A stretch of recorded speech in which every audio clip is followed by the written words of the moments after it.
کچھ واقعتاً ایسے مسائل کا لوگ شکار ہو جاتے ہیں، اور وہ ہے مسئلہ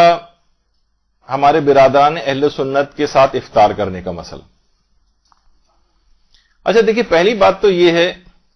کہ جہاں پر یہ تعصبات والے ماحول نہیں ہیں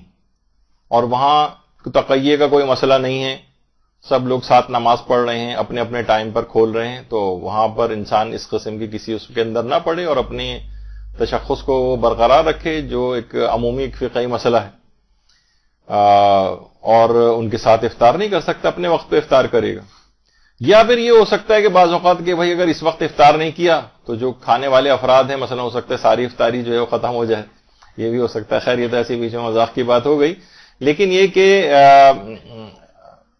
بعض اوقات کسی ایسی جگہ پر گئے ہوئے ہیں، پروگرام میں گئے ہوئے ہیں جہاں بالکل ایک عام بہت سارے افراد موجود ہیں، اس میں اگر ہم کچھ تاخیر بھی کر لیں گے تو کوئی فرق نہیں پڑے گا، یہ ہوتا ہے۔ لیکن کچھ مواقع ایسے ہوتے ہیں کہ خاص بہت سے ایسے عرب ممالک کے اندر جہاں کے تعصبات بہت زیادہ ہو گئے ہیں، جہاں صاحبان ایمان کا پتہ چلنا ان کو جاب سے محروم کر دے گا، مشکلات کھڑی ہو جائیں گی،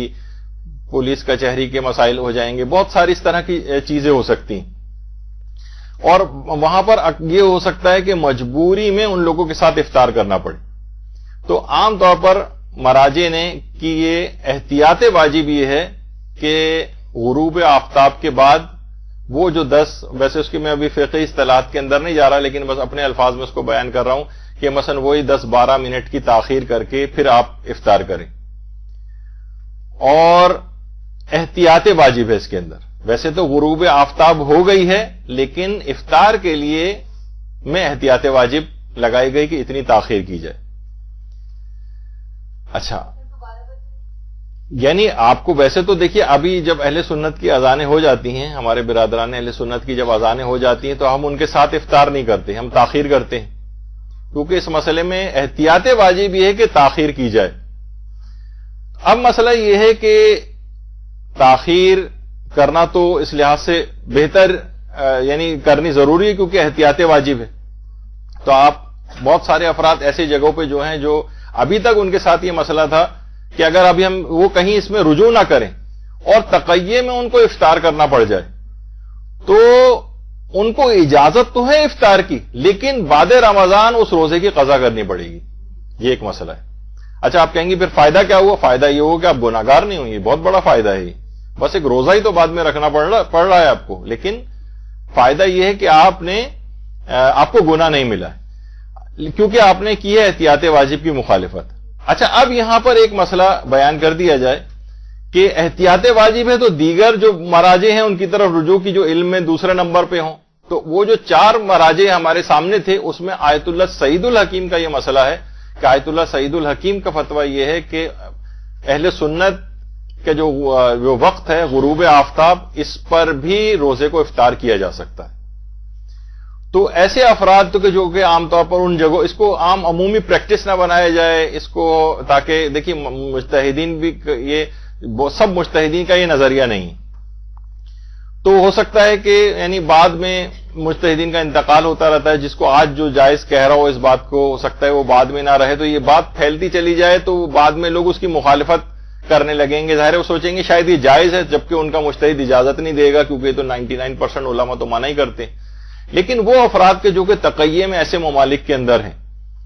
تو وہ اگر اس کے اوپر عمل کرنا چاہیں اور اپنے اس روزے کو وہ بچا بھی لیں گے اور وہاں پر ان لوگوں کے ساتھ افطار بھی کر سکیں گے، وہ آیت اللہ سعید الحکیم کی طرف رجوع کر کے، اور اس بعد رمضان پھر اس روزے کی ان کو قضا بھی نہیں کرنی۔ فائدہ یہ ہوگا کیونکہ انہوں نے رجوع کر لیا ہے اس مسئلے میں، اور آیت اللہ سعید الحکیم اس کی اجازت دیتے ہیں کہ ان کے ساتھ روزہ کھولا جا سکتا ہے۔ تو یہ ایک مسئلہ عام طور پر پیش آتا ہے۔ اب دیکھیں یہاں پر اگر اس احتیاط واجب میں یہ والی تحقیق آپ کے پاس اگر نہیں ہے تو وہ اس بیچارے کو رمضان کے بعد اس روزے کی قضا بھی کرنا پڑتی۔ دل میں بھی ہوتا ہے کہ میں نے پورا روزہ رکھا اور صرف 10 منٹ جب رہ گئے تھے تو مجھے اپنے روزے کو ایک لحاظ سے توڑنا پڑ گیا،